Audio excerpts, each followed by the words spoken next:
रोहित एक सीधा सादा सा लड़का, हर रोज सुबह जल्दी उठता और उसका दिन हमेशा उसी तरह की थकावट और संघर्ष से भरा रहता। एक छोटे से कमरे में अकेला वह सोचता है कि जिंदगी के रास्ते कितने कठिन हैं। उसकी माँ और उसकी बहन गांव में रहती है और वह उनकी मदद करने के लिए शहर में कई सपने लेकर आया था, लेकिन किस्मत ने उसे एक डिलीवरी बॉय बना दिया।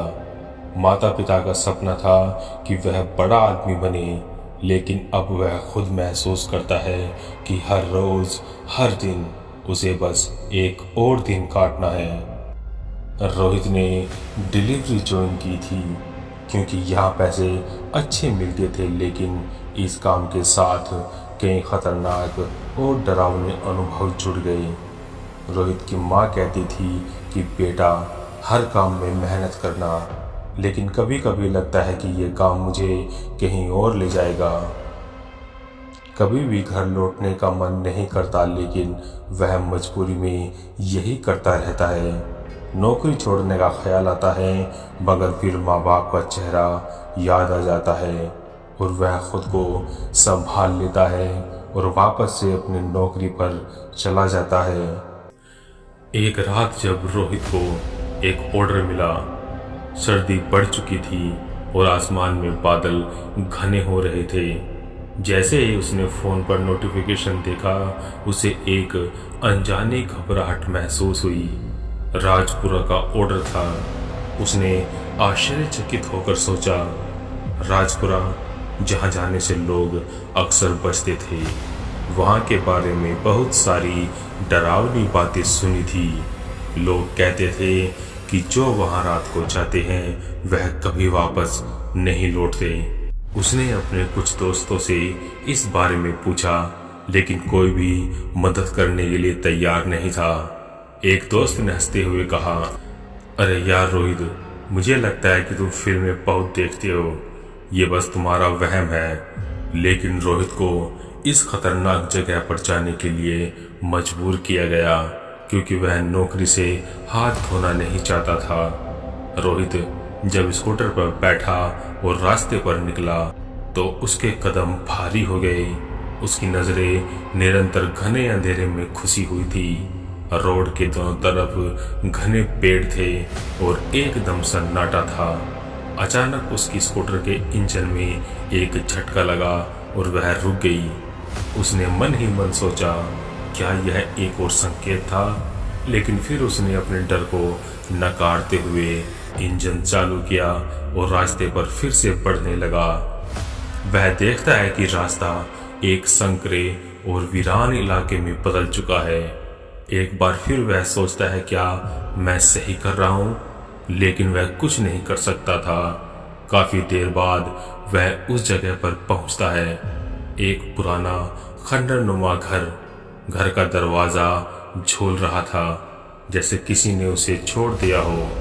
खिड़कियों से धुंधली सी रोशनी आ रही थी और आकाश में हो रही हल्की सी बारिश ने माहौल को और डरावना बना दिया। रोहित ने धीरे से दरवाजे पर दस्तक दी। फूड डिलीवरी, वह बोलते हुए इंतजार करने लगा, लेकिन किसी ने जवाब नहीं दिया। फिर उसने धीरे से दरवाजा खोला। यहाँ कोई है? उसने आवाज दी, लेकिन कोई उत्तर नहीं आया। घर के अंदर घुसते ही उसे अजीब सी गंध महसूस हुई, एक सड़न जैसी गंध जो उसके नाखूनों में समाती जा रही थी। उसकी आंखें इधर उधर दौड़ने लगी और अचानक उसे लगा जैसे कोई उसकी ओर देख रहा हो। वह किचन की तरफ बढ़ता है, तभी उसे कुछ खून के धब्बे दिखाई देते हैं। वह हैरान होकर सोचता है, ये सब क्या है? फिर अचानक उसे कहीं दूर से किसी के चिल्लाने की आवाज सुनाई देती है।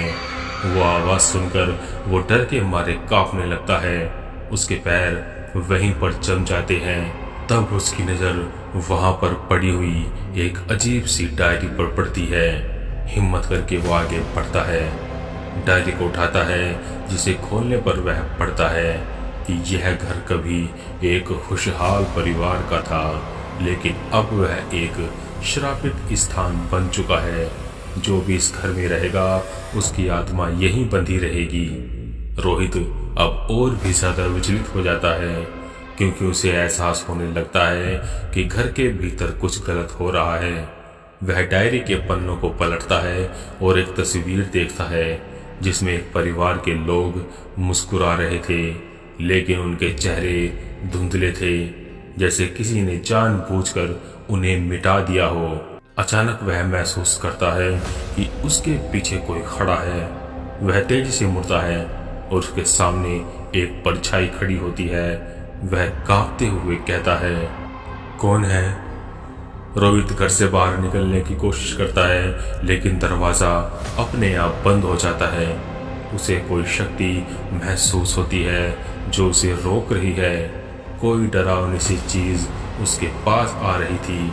वह पूरी तरह डरकर खिड़की की तरफ भागता है और शीशे को तोड़कर बाहर कूद जाता है। जैसे ही वह स्कूटर पर बैठता है, वह महसूस करता है कि पीछे से उसे कोई देख रहा है, लेकिन वह बिना पलटे तेजी से स्कूटर भगाता है और जल्द से जल्द वहां से भागना चाहता है। उसे महसूस होता है कि उसके साथ साथ कोई चल रहा है। स्कूटर स्पीड पर था, लेकिन फिर भी कोई तो था जो उसे डर का एहसास दे रहा था। तभी उसे सामने कोई नजर आया और उसने ब्रेक लगाया तो वह घसीटते हुए दूर जाकर गिरा। उसे काफी चोट लग चुकी थी और डर की वजह से वो वहीं पर बेहोश हो गया। जब उसकी आंख खुली तो सुबह हो चुकी थी। रोहित घटना के बाद पूरी तरह से टूट चुका था। वह बीमार पड़ जाता है और बिस्तर पर कई दिनों तक पड़ा रहता है। उसके दिमाग में लगातार वही डरावनी घटनाएं घूमती रहती है। वह फैसला करता है कि वह न केवल अपनी नौकरी बल्कि शहर को भी छोड़ देगा। वह अपनी माँ और बहन से मिलने के लिए गांव लौट जाता है और शहर की गहरी रातों और डरावनी यादों को पीछे छोड़ देता है। कभी कभी जिंदगी में कुछ चीजें ऐसी होती है जिन्हें हम नहीं समझ सकते। वो कभी भी उस घर के रहस्य के बारे में नहीं जानना चाहता था और अब वो वहां कभी वापस नहीं लौटना चाहता। रोहित का यह अनुभव उसकी जिंदगी का सबसे डरावना और सच्चा अनुभव था। वह अब भी रात के समय सन्नाटे से डरता है और कभी भी किसी अजनबी घर में जाने से भी। इस अनुभव ने उसे यह सिखाया है कि कभी कभी कुछ चीजों को अनदेखा करना ही सबसे अच्छा होता है। आज की हमारी इस कहानी में इतना ही। अगर आपको हमारी ये कहानी अच्छी लगी तो लाइक करें, शेयर करें। मिलते हैं नेक्स्ट वीडियो में। तब तक के लिए बाय एंड बी हॉन्टिंग।